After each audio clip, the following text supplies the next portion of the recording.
Hi, I'm Mark. In this video, I'm going to show you how to access and remove the fuel lines in your chainsaw. I'll begin by removing the top cover from the chainsaw.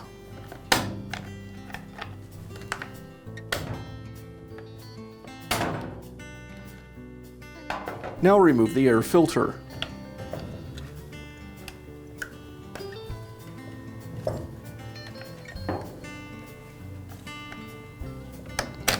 And the air filter base.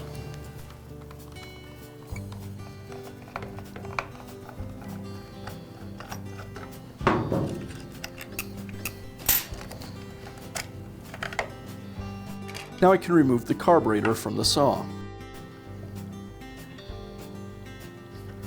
I've already drained the fuel from the fuel tank.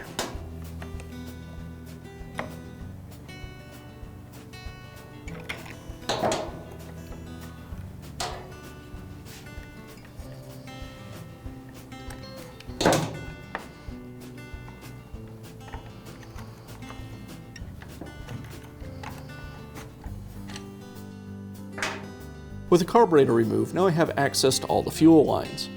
Now the layout of the fuel lines will vary depending on your chainsaw. The best tip I can give is to take note of the location and routing of each of the lines before you remove anything.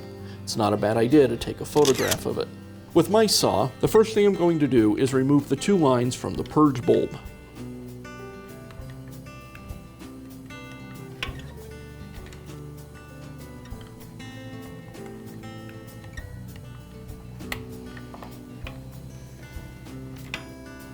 Next, I'll tip the saw onto its side and remove the fuel cap.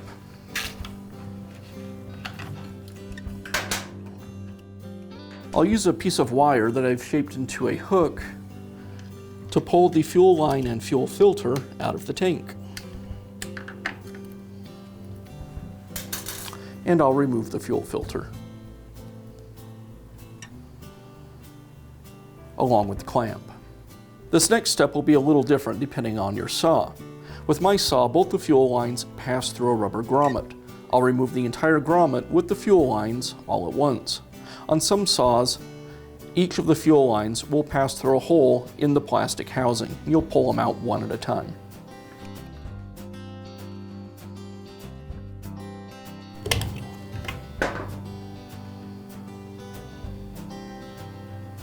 And now you know how to access and remove the fuel lines in your chainsaw.